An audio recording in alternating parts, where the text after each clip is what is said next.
반갑습니다. 허명 목사입니다. 기쁜 성탄절이 가까이 왔습니다.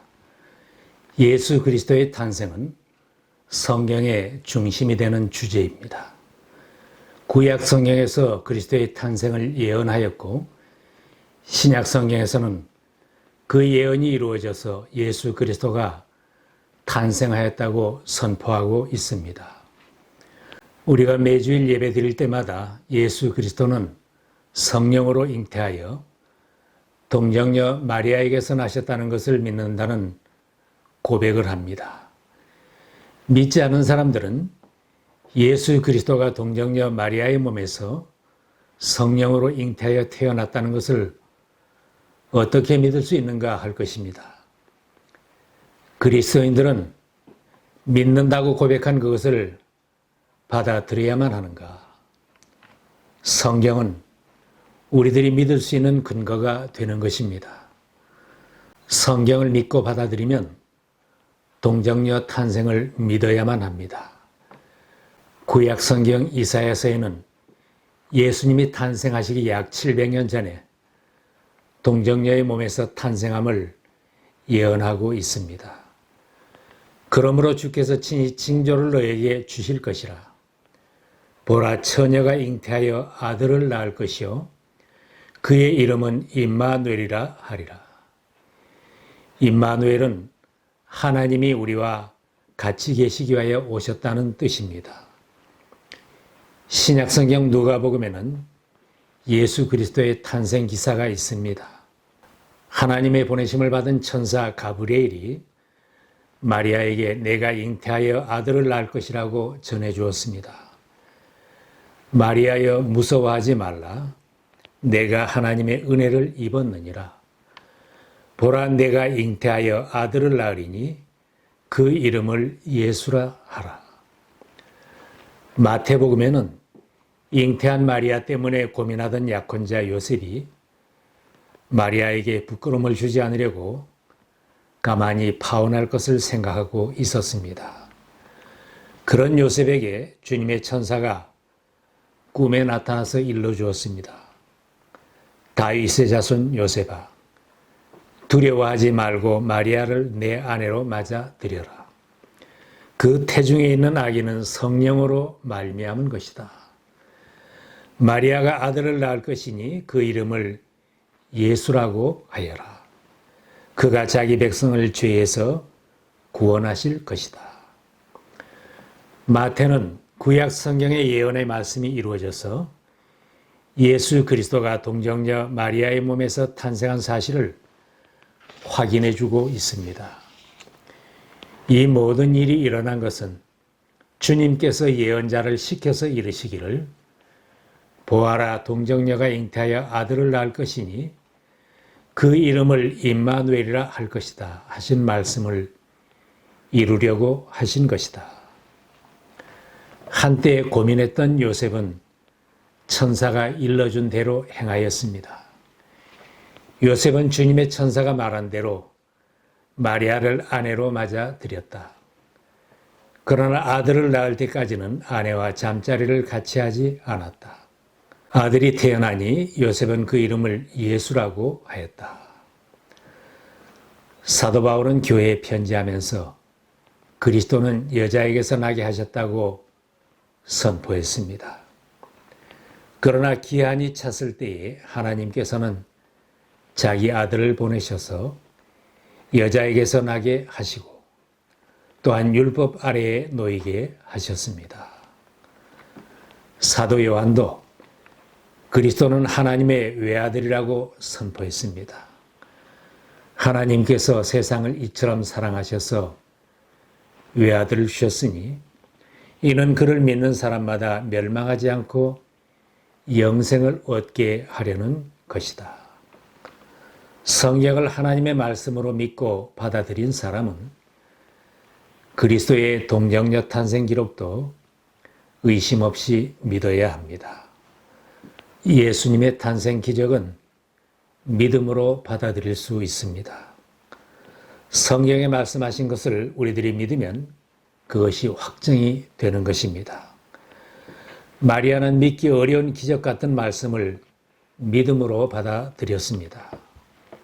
가브리엘 천사가 그에게 잉태 소식을 전했을 때 마리아는 믿을 수 없어서 놀라워하며 반문하였습니다. 나는 남자를 알지 못하는데 어떻게 이런 일이 있겠습니까? 반문하는 마리아에게 천사가 일러주었습니다. 성령이 그대에게 임하시고 더없이 높으신 분의 능력이 그대를 감싸 줄 것이다. 그러므로 태어날 아기는 거룩한 분이요 하나님의 아들이라고 불릴 것이다. 하나님께는 불가능한 일이 없다. 마리아는 자신에게 일어날 일들이 불가능해 보였지만 믿음으로 그 말씀을 받아들였습니다. 보십시오. 나는 주님의 여종입니다. 당신의 말씀대로 나에게 이루어지기를 바랍니다. 세례 요한의 부모도 나이가 많았지만 가브리엘 천사가 요한의 출생을 예고해 주었습니다. 늙은 부부는 자신들에게 불가능한 일 같았는데 엘리사벳은 천사가 예고한 대로 잉태하였습니다. 늙어서 요한을 잉태한 엘리사벳은 기적 같은 일을 체험한 사람입니다. 마리아가 그를 방문하였을 때 엘리사벳은 성령이 충만하여 마리아에게 이렇게 외쳤습니다. 그대는 여자들 가운데서 복을 받았고 그대의 태중의 아이도 복을 받았습니다. 내 주님의 어머니께서 내게 오시다니 이것이 어찌된 일입니까? 주님께서 하신 말씀이 이루어질 줄 믿은 여자는 행복합니다. 성경에는 사람들의 상식으로는 믿을 수 없다고 할 기적 같은 일들이 많이 기록되어 있습니다. 창세기에는 하나님이 흙으로 사람을 지으셨다고 했습니다. 주 하나님이 땅에 흙으로 사람을 지으시고 그의 코에 생명의 기운을 불어 넣으시니 사람이 생명체가 되었다. 이 말씀도 믿는 사람은 받아들입니다. 성경에는 그 외에도 수많은 기적 사건들이 있습니다. 우리는 하나님께서 홍해를 갈라서 이스라엘을 애굽에서 탈출시킨 기적 사건을 믿습니다. 또한 하나님께서 광야에서 이스라엘 백성들을 만나로 먹여주신 것을 믿습니다. 바위에서 물이 나오게 하여 목마른 백성들을 먹이신 기적을 믿습니다. 성경의 기적 사건을 믿는다면 예수님의 동정녀 탄생 기적은 왜 믿기 어려워하는 것입니까? 천지를 지으신 하나님, 주님을 죽음에서 일으키신 전능하신 하나님의 능력 안에서 동정녀 탄생도 능히 이루어질 수 있는 기적입니다.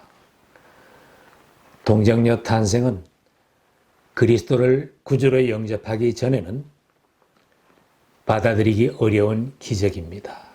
당신이 아직도 이 기적을 받아들이기 어렵다면 먼저 예수님의 여러 가지 기적 사건을 믿으려고 해야 합니다.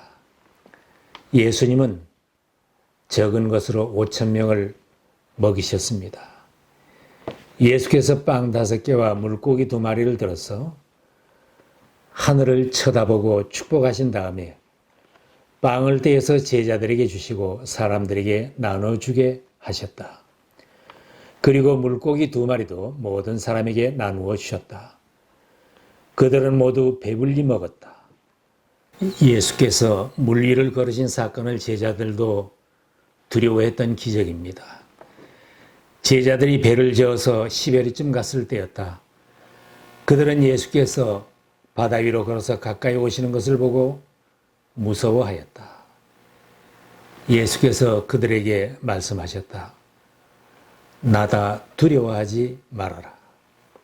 예수께서 제자들과 함께 배를 타고 가실 때 사나운 풍랑이 일었습니다. 제자들은 우리가 죽게 됐다고 아우성을 쳤는데 예수께서 바람과 성난 물결을 꾸짖으시니 곧 풍랑이 잔잔해졌습니다. 예수께서 죽을 것 같다고 소란을 피웠던 제자들에게 너희의 믿음이 어디 있느냐 하고 책망하셨습니다. 주님의 능력과 기적 사건은 믿음으로 받아들일 수 있습니다. 주님은 죽은 사람을 살리셨고 자신도 죽음을 이기고 부활하심으로 하나님의 전능하심을 보여주셨습니다. 요한복음에는 죽은 나사로를 살리신 기적 사건이 있습니다. 나사로가 죽은 무덤 속에 있은 지가 나흘이 되었는데 무덤에 가신 예수님은 막은 돌을 옮겨 놓으라고 했습니다. 가족은 죽은 지가 나흘이 되어서 냄새가 난다고 하였지만 주님은 하나님께 기도하신 후에 나사로를 불러냈습니다. 예수께서 나사로야 나오라 하고 불러내니 죽었던 나사로가 살아나왔습니다. 죽었던 사람이 나왔다. 손발은 천으로 감겨있고 얼굴은 수건으로 싸매여 있었다. 예수께서 그들에게 그를 풀어주어서 가게 하여라 하고 말씀하셨다. 예수께서 나사로를 살리실 때 마르다에게 하신 말씀은 주님의 말씀과 능력을 믿는가 믿음을 강조하셨습니다. 나는 부활이요 생명이니 나를 믿는 사람은 죽어도 살고 살아서 나를 믿는 사람은 영원히 죽지 아니할 것이다. 내가 이것을 믿느냐? 내가 믿으면 하나님의 영광을 보게 되리라고 내가 내게 말하지 않았느냐? 주님이 행하신 모든 기적과 주님의 부활하신 기적 같은 사실은 누구든지 주님을 구주로 영접하기 전에는 믿을 수 없어 할 것입니다. 사도 바울은 이 문제를 분명히 설명해 줍니다. 자연에 속한 사람, 신령하지 아니한 사람은 하나님의 영에 속한 일들을 받아들이지 아니합니다. 그런 사람에게는 이런 일들이 어리석은 일이며 그는 이런 일들을 이해할 수 없습니다. 이런 일들은 영적으로만 분별되기 때문입니다. 성령의 감동을 받지 못하고 하나님의 영을 알지 못하는 사람은 성경에 기록된 기적 사건들을 어리석게 보고 믿지 못할 것입니다. 우리가 주님의 놀라운 기적 사건과 하나님이 하신 기적 사건들을 믿게 되는 것도 성령의 감동을 받을 때 믿어집니다. 나의 죄인됨을 고백하고 예수 그리스도를 나의 구주로 영접할 때 하나님의 영이 나를 감동시켜 주시고 마음을 열어주시고 눈을 열어주실 때 하나님의 말씀이 의심 없이 믿어지는 것입니다. 예수 그리스도를 주님으로 영접한다면 여러분의 눈이 열리게 되고 성경 말씀과 성경에 기록된 주님의 기적 사건들도 의심 없이 믿어질 것입니다. 또한 예수 그리스도께서 동정녀에게서 태어나셨다는 사실도 더 이상 받아들이기 어려운 기적 사건이 아닐 것입니다. 의심 없는 신앙 고백이 이루어질 수 있습니다. 나는 전능하신 아버지 하나님 천지의 창조주를 믿습니다. 나는 그의 유일하신 아들 우리 주 예수 그리스도를 믿습니다. 그는 성령으로 잉태되어 동정녀 마리아에게 나신 것을 나는 믿습니다. 성탄절을 맞으면서 아기 예수로 찾아오신 예수 그리스도를 나의 구주로 영접하여 다시 태어나는 기적을 여러분의 삶 속에서 꼭 체험하시기를 기원합니다.